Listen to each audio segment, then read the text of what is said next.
Dear friends, warm welcome to all of you in your very own Gyan Garden. Today, while walking in your Gyan Garden, you are going to learn, we are going to learn one word, for many words. This is called one word substitution, a very interesting topic.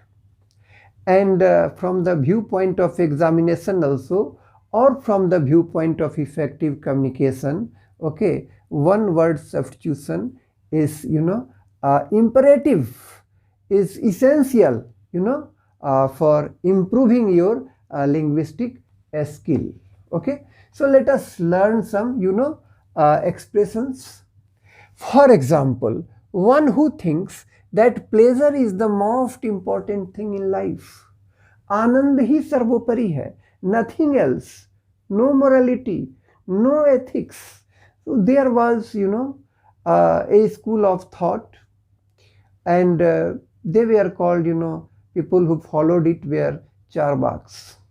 They believed that pleasure is the be all and end all of your life, and we should not put ethics or morality before pleasure. So they are called hedonists. Okay, hedonists, for example, in India, you may not come across many hedonists, okay, because generally people live life of ethics here, okay, they are moderate, most of the people, okay, but there are some, self-professed hedonists here. There have been. For example, Khushwant Singh, okay, and I have profound, regard for the literary giant Khushwant Singh. So I would say I am a hedonist, and it is another topic how he spent his life. Okay, so he was a hedonist.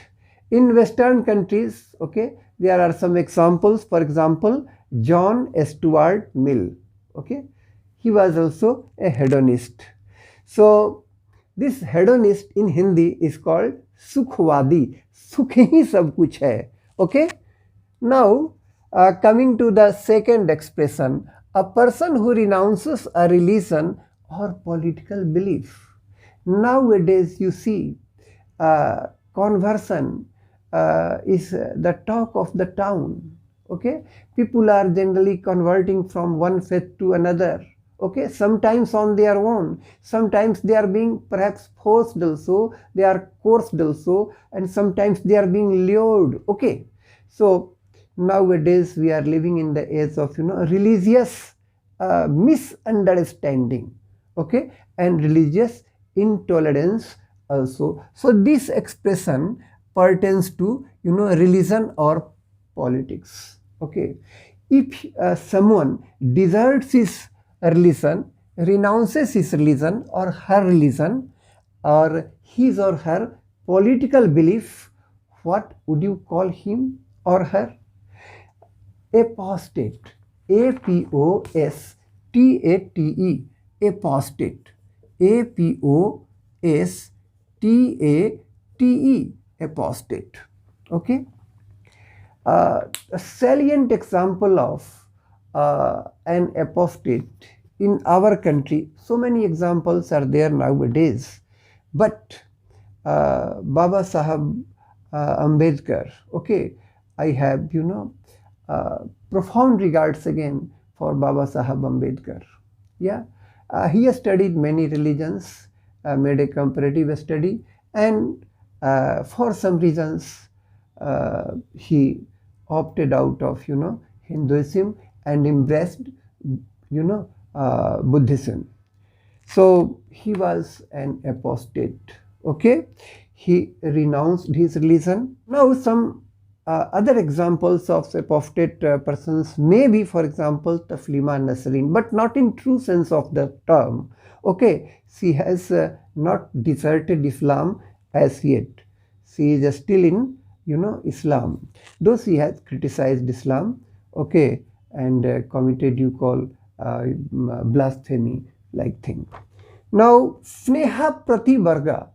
Sneha Pativarga, you would like to know, is a very famous figure in India, and she was perhaps the first to obtain no caste, no religion certificate.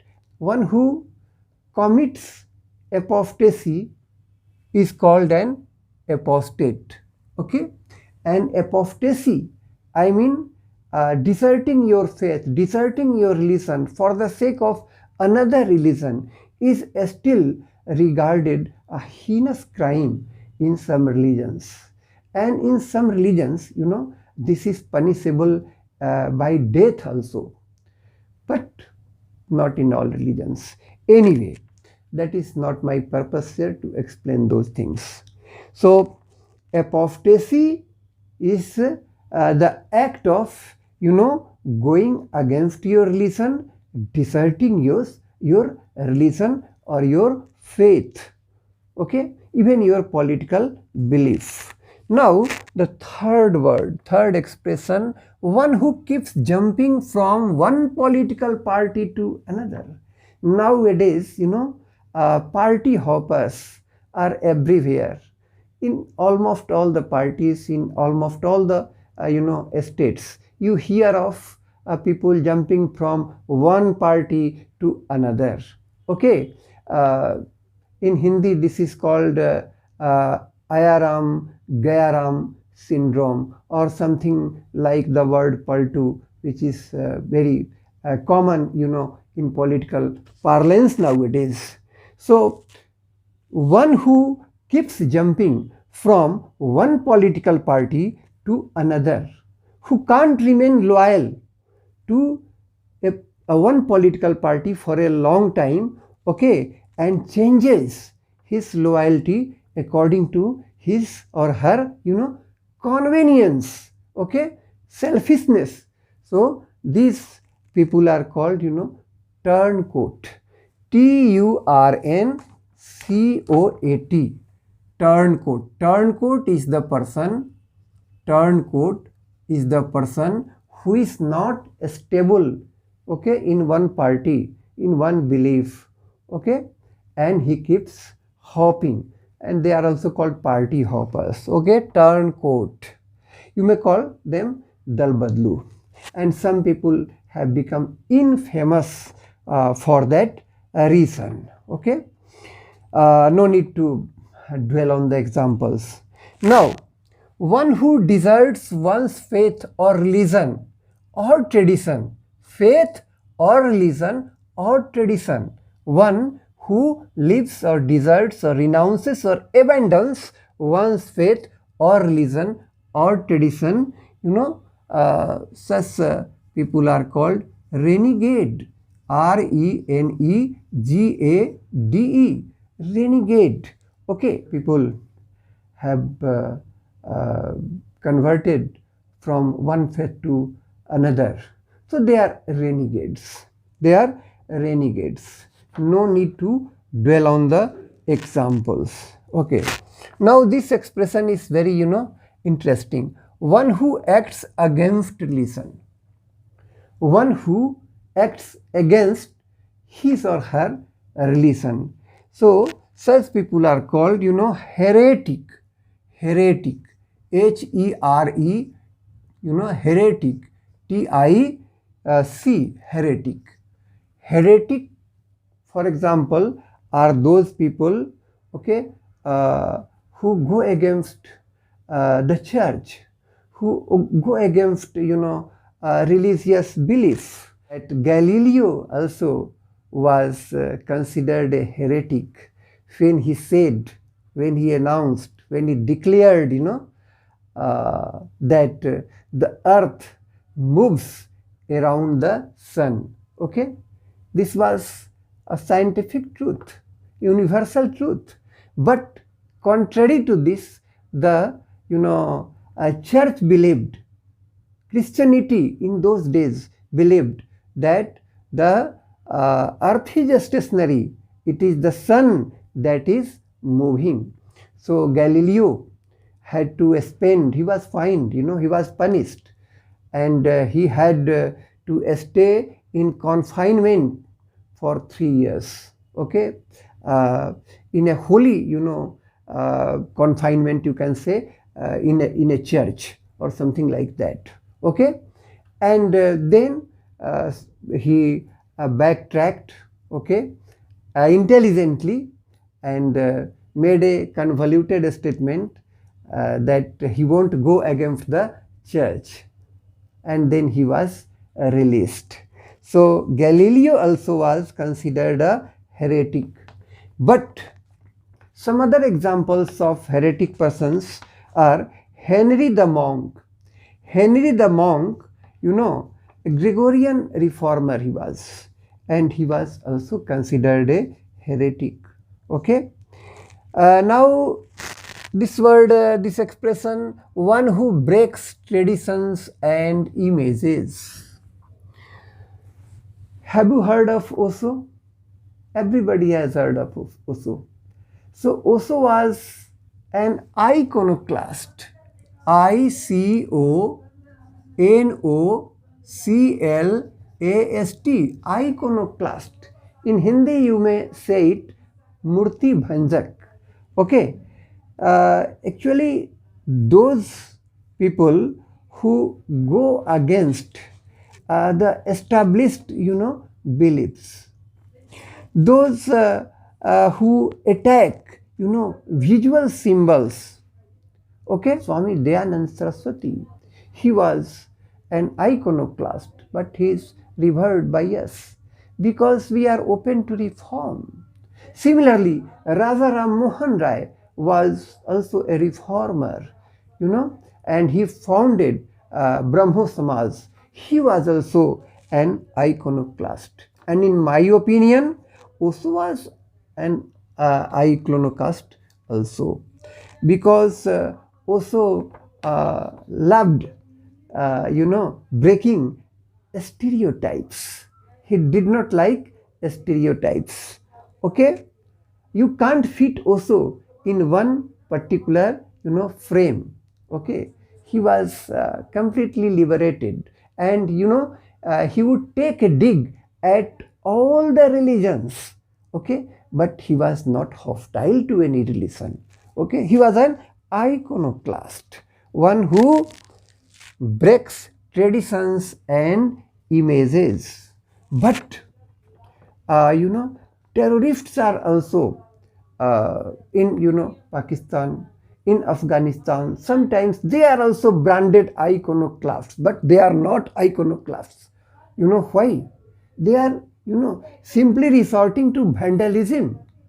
So vandalizing temples and annihilating the places of worship is not an act of iconoclast people. Anyway, now one who doesn't care for art, literature and music, okay. You may have heard of Taliban. They don't like music, they don't like literature, and they loathe art also. So any talk of music, art and literature is anathema to them, repugnant to them. So what would you call such people? Such people are called Philistine. Such people are called Philistine. So Philistine are those people who do not care for music, art or literature, okay. Now the most fitting example in my opinion are the Taliban. Talibani people are Philistine, okay. Philistine in the sense that they do not care for art, literature and music, okay. Now this expression is also very amusing and worth knowing. A leader who manipulates people by sheer oratory. You must have heard of some leaders, okay, who by sheer gift of gab, they have the ability to manipulate people in their favor, to win people's favor. Even by giving doles, by raising some, slogans. You may raise some hateful slogans, and those slogans sometimes click, and you are able to, win many people to your fold. Okay? So Hitler also was a demagogue, a leader who manipulates people by sheer oratory. For example, Hitler, and they are called demagogue. Okay. It is not necessary that demagogues are autocratic. Okay. They are tyrant. No. They may be, reformers also. For example, Ramasamy, E.V. Ramasamy, who is popularly called Periyar, he is a nice example of demagogue. Okay, because when he spoke, he was able to manipulate people in his favor by dint of his sheer oratory. Okay, his oratorial skill, and sometimes he would whip up emotions, sometimes emotions of hatred also. So that is another story. So such people are called demagogues. In Bihar also, you will come across so many demagogues. One who lives a life of comfort and, unconventional style. If you are living a life of, comfort, life of ease, okay, in a manner which is not conventional, what you would be called? So you would be called a bohemian. Bohemian. Bohemian. Bohemian is the person who leads unconventional, style of life. Okay, without any commitment, without any ties. For example, from Bollywood, I can say, okay, according to my own understanding, Kangana Ranaut, she is a bohemian. Okay, Kate Moss, she is also a bohemian. Mark Twain, a motivational speaker and a prolific writer, he was also a bohemian. So in this manner, you have learned some one-word substitution, and there are about 200 to 250 such expressions. I hope you have enjoyed this video, and you must have found it useful. So please do subscribe to your very own Gyan Garden. Subscription is free. Thank you.